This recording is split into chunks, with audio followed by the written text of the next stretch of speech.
నేను ఫ్లిప్‌కార్ట్‌లో ఒక మొబైల్ అయితే పర్చేస్ చేయడం జరిగింది. ఆ మొబైలు జియో ఎఫ్3 2OB బ్లాక్ కలర్ మొబైల్ అయితే పర్చేస్ చేయడం జరిగింది.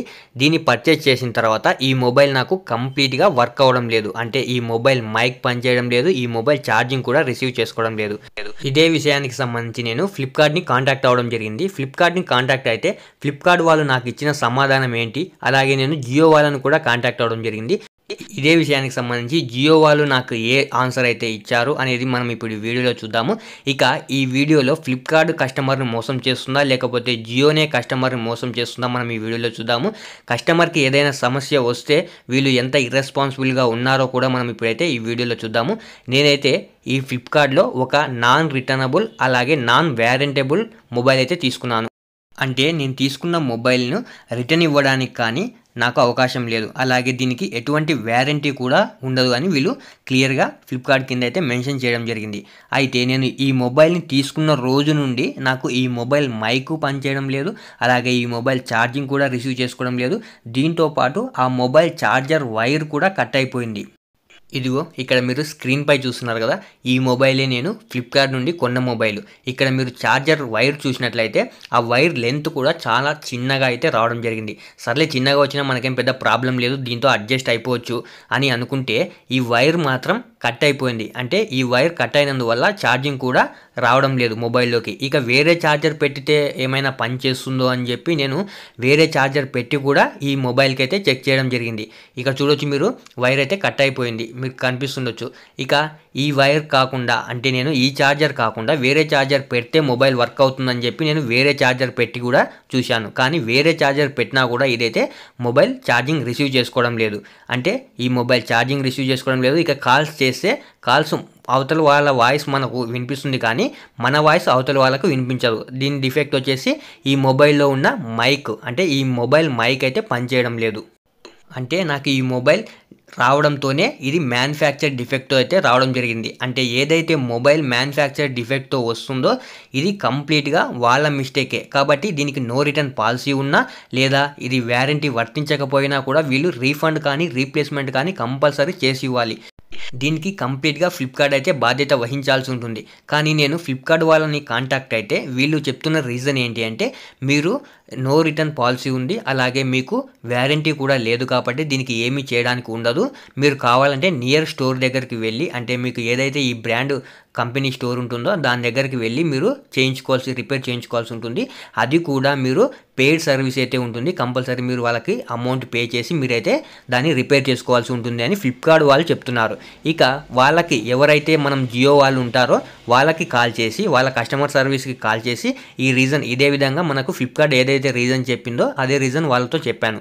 వాళ్ళతో చెప్తే వాళ్ళు చెప్తున్న రీజన్ ఏంటంటే మీరు ఫ్లిప్‌కార్ట్ అనే థర్డ్ పార్టీ యాప్‌లో మీరు ఈ మొబైల్‌ని పర్చేస్ చేశారు కాబట్టి దీనికి మా దగ్గర నుంచి ఎటువంటి బాధ్యత ఉండదు. దీనికి మేము బాధ్యత వహించము. ఎందుకంటే మీరు మా వెబ్‌సైట్‌లో ఏదైనా జియో.com వెబ్‌సైట్‌లో కానీ జియో స్టోర్‌లో కానీ మీరు కొని ఉంటే దానికి బాధ్యత మేము వహిస్తాము. కాబట్టి మీరు ఫ్లిప్‌కార్ట్‌నే అడగాల్సి ఉంటుంది అన్నారు. ఒకవేళ మేము బాధ్యత వహించాలి అని ఉంటే కూడా మీరు స్టోర్‌లోకి వెళ్ళి మీరు అమౌంట్ అయితే పే చేసి దీన్ని రిపేర్ చేయించుకోవాల్సి ఉంటుంది అని వీళ్ళైతే చెప్పడం జరిగింది. కానీ నేను ఫ్లిప్‌కార్ట్‌లో ఏదైతే మొబైల్ ఉందో దాని ఎంఆర్‌పీ ప్రైస్ అంటే అది పూర్తిగా కంప్లీట్‌గా మొబైల్ వర్కింగ్ కండిషన్‌లో ఉంటే ఎంతైతే ఎంఆర్‌పీ ప్రైస్ వాళ్ళు ఫిక్స్ చేస్తారో ఆ ఎంఆర్‌పీ ప్రైస్‌ని నేను కట్టడం జరిగింది. అంటే అంత అమౌంట్ వాళ్ళకు పే చేయడం జరిగింది. అంత అమౌంట్ పే చేసిన తర్వాత కూడా వాళ్ళు నాకు ఇన్‌కంప్లీట్ ఏదైతే మ్యానుఫ్యాక్చర్ ఉందో అది ఇన్‌కంప్లీట్‌గా చేసి నాకు ఇచ్చి మళ్ళీ నేను అమౌంట్ పే చేసి నేను మళ్ళీ వాళ్ళ దగ్గరికెళ్ళి రిటర్న్‌గా నేను చేసుకోవాలంట. వాళ్ళు ఎంఆర్‌పీ ప్రైస్ చెప్పిన ప్రైస్‌కే నేనైతే దాన్ని కొన్నాను కాబట్టి నాకు వాళ్ళు కంప్లీట్‌గా అది వర్కింగ్ పొజిషన్‌లో ఉన్నప్పుడే నాకు ఇవ్వాలి. కానీ అలా ఇవ్వలేదు వాళ్ళు.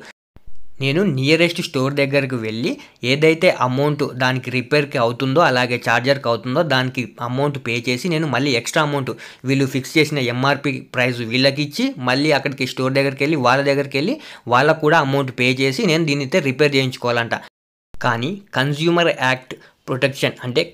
ప్రొటెక్షన్ యాక్ట్ 2019 ప్రకారం మనం చూసినట్లయితే ఏదైతే ప్రోడక్ట్ ఉంటుందో ఆ ప్రోడక్ట్‌ని మ్యానుఫ్యాక్చర్ డిఫెక్ట్ ఉంటే దానికి నాన్ రిటర్న్ ఉన్నా అలాగే దానికి వారంటీ లేకపోయినా కూడా అది మ్యానుఫ్యాక్చర్‌లోనే డిఫెక్ట్ ఉంది కాబట్టి కంపల్సరీగా దాన్ని రిటర్న్ తీసుకొని రీఫండ్ అయినా కస్టమర్కి చేయాల్సి ఉంటుంది, లేదు అని అంటే దాన్ని రీప్లేస్మెంట్ చేసైనా వాళ్ళకి ఇవ్వాల్సి ఉంటుంది. కానీ వీళ్ళు చెప్తున్న రీజన్ అయితే ఇది. కానీ కన్జ్యూమర్ ప్రొటెక్షన్ యాక్ట్ 2019 ప్రకారం వాళ్ళకే ఇది బాధ్యత వహిస్తుంది. ఇంకా మనము చూసినట్లయితే ఫ్లిప్కార్ట్ మనకు షాపింగ్ చేసే సమయంలో మనకు ప్లాట్ఫామ్ ఫీజు అయితే కాస్ట్ చేయడం జరుగుతుంది. అంటే మనం ప్రోడక్ట్కి పే చేసే అమౌంట్ కాకుండా మళ్ళీ ప్లాట్ఫామ్ కోసం మనం ఫ్లిప్కార్ట్కి అయితే ఒక 7 రూపీస్ కావచ్చు, కొంతమందికి 5 రూపీస్ కావచ్చు, ఇట్లా ప్రోడక్ట్ని బట్టి అదైతే కాస్ట్ చేస్తుంది. అంటే వీళ్ళు మనకు ఒక ప్లాట్ఫామ్ క్రియేట్ చేసి ఇస్తున్నారు. ఏదైతే మనం ప్రోడక్ట్ కొనాలి అని అనుకుంటే దానికోసం వీళ్ళు చేస్తున్నారు. అయితే మనం వీళ్ళ ప్లాట్ఫామ్లో కొంటున్నాం కాబట్టి ఇది జియో వాళ్ళు, అంటే జియో వాళ్ళని కాదు, ఇక్కడ సెల్లర్ అయితే ఇక్కడ దీన్ని సెండ్ చేయడం జరుగుతుంది. అంటే ఏదైతే మన జియో మొబైల్ మనం కొన్న మొబైల్ ఉందో దాన్ని సెల్లర్ అయితే ఇందులో పెట్టడం జరుగుతుంది. అయితే వీళ్ళు ప్లాట్ఫామ్ ఫీజు తీసుకుంటున్నారు, కానీ ప్లాట్ఫామ్లో కస్టమర్స్కి ఇబ్బంది అవుతుంది అని అంటే వాళ్ళు ఎందుకు సెల్లర్ని అడగలేకపోతున్నారు? అవును, సెల్లర్ నువ్వు నాన్ రిటర్న్ పాలసీ పెట్టావు, అలాగే నాన్ వ్యారంటీ కూడా పెట్టావు, కానీ కస్టమర్కి ఇంత ఇబ్బంది అవుతుంది, అది అసలు మొబైల్ వర్క్ అవ్వడం లేదు, కాబట్టి ఈ బాధ్యత నువ్వు తీసుకోవాలి అని వీళ్ళు ఎందుకు చెప్పడం లేదు? ప్లాట్ఫామ్ ఫీజు అయితే తీసుకుంటున్నారు, కానీ ఇక్కడ కస్టమర్కి ఏదైనా సమస్య వస్తే మాత్రం వీళ్ళు రెస్పాండ్ అవ్వడం లేదు. నేను ఒకసారి చెక్ చేశాను, ఇది నాకు మాత్రమే ఈ విధంగా జరుగుతుందా లేకపోతే చాలామంది యూజర్స్కి జరుగుతుందా అని. నేను దీని రివ్యూస్ అయితే చూశాను. ఇక్కడ రివ్యూస్ చూస్తే ఇక్కడ received a defect product, microphone is not working అని ఒక అతను చేశాడు. ఇక అలాగే మైక్ ఇష్యూ అని చెప్పి ఇక్కడ కొంతమంది చెప్పడం జరిగింది. అంటే చాలామందికి వీళ్ళైతే మైక్ ఇష్యూ అయితే రావడం జరిగింది. నాకు మైక్ ఇష్యూతో పాటు ఛార్జింగ్ ఇష్యూ, అలాగే ఛార్జర్ ఇష్యూ కూడా అయితే రావడం జరిగింది. నేను అసలు ఈ ప్రోడక్ట్ కొనడానికి ఫ్లిప్కార్టే కారణం. ఎందుకంటే ఫ్లిప్కార్ట్ మీద ఉన్న నమ్మకం నాకు. ఫ్లిప్కార్ట్ ఏదైనా సమస్య వస్తే ఫ్లిప్కార్ట్ కస్టమర్ సర్వీస్ ఉంటుందిలే, వాళ్ళని కాంటాక్ట్ అయితే ఈజీగా అవుతుంది. అంటే ఇది నాన్ రిటర్న్ ఉన్నా కూడా నాకు ఏదైనా ప్రాబ్లం వస్తే వాళ్ళు తీసుకుంటారు. ఎందుకంటే ఇది నాన్ రిటర్నబుల్ ఉన్నా కూడా ప్రోడక్ట్ కంప్లీట్గా అయితే డిఫెక్టివ్గా అయితే రాదు కదా. ఏదైనా కలర్ ఇష్యూ అయితే మనకి అవ్వచ్చు, అంతకు మించి అయితే అవ్వదు అని నేను ఆ నమ్మకంతో అయితే దీన్ని పర్చేస్ చేయడం జరిగింది. నేను ఫ్లిప్కార్ట్ మీద ఉన్న నమ్మకంతో ఈ ప్రోడక్ట్ని అయితే కొనడం జరిగింది. కానీ నాకు ఫ్లిప్కార్ట్ కూడా ఇప్పుడైతే హెల్ప్ చేయడం లేదు. ఇప్పుడు ఒకసారి నేను ఈ ప్రోడక్ట్ని ఎంతకు కొన్నాను, అంటే ఈ మొబైల్ని నేను ఎంతకు కొన్నాను, అలాగే నేను ఎప్పుడు కొన్నాను, వీళ్ళు నాకు ఎప్పుడు డెలివరీ ఇచ్చారో మీకు ఒకసారి చూపిస్తాను. మీరు ఇక్కడ స్క్రీన్పై అయితే చూడొచ్చు. నేను దీన్ని November 19th రోజు అయితే ఆర్డర్ ప్లేస్ చేయడం జరిగింది. తర్వాత ఇది 24th షిప్ అయింది. తర్వాత ఇది డెలివరీ వచ్చేసి November 27th అయితే వీళ్ళు డెలివరీ ఇవ్వడం జరిగింది. డెలివరీ ఇచ్చిన రోజు నుండి ఇదైతే వర్క్ అవ్వడం లేదు. నేను డెలివరీ ఇచ్చిన రోజు నుండి వీళ్ళని కాంటాక్ట్ అవుతూనే ఉన్నాను, కానీ వీళ్ళ నుంచి రెస్పాన్స్ అయితే రావడం లేదు. మీరు ఇక్కడ చూడొచ్చు, దీనికి నాకు వాళ్ళు ప్లాట్ఫామ్ ఫీజు కూడా ఛార్జ్ చేయడం జరిగింది 5 రూపీస్. దీని టోటల్ అమౌంట్ వచ్చేసి, అంటే ఇప్పుడైతే ప్రైస్ పెరిగింది, కానీ నేను కొన్నప్పుడు దీని ప్రైస్ వచ్చేసి 1686 రూపీస్ ఉంటే నా దగ్గర ఉన్న 84 కాయిన్స్ మైనస్ చేసి 1602 రూపీస్ యూపీఐ పేమెంట్ చేసి, అంటే నాకు మొత్తం ఇది పన్న ప్రైస్ వచ్చేసి 1686 రూపీస్ పే చేసి నేను యూపీఐ పేమెంట్ చేసి వీళ్ళ దగ్గర నుండి నేను ఈ ప్రోడక్ట్ అయితే కొనడం జరిగింది. వీళ్ళు నాకు 27th November అయితే డెలివరీ చేయడం జరిగింది. మీరు ఇక్కడ చూడొచ్చు, Jio F32 OB mobile, black colour mobile అయితే నేను తీసుకోవడం జరిగింది.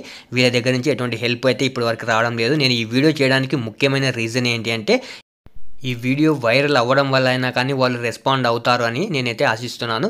నేను ఈ వీడియో మాత్రం చేయడమే కాదు, నేను NCHలో అంటే నేషనల్ కన్జ్యూమర్ హెల్ప్ లైన్లో కూడా నేనైతే కంప్లైంట్ చేయడం జరిగింది.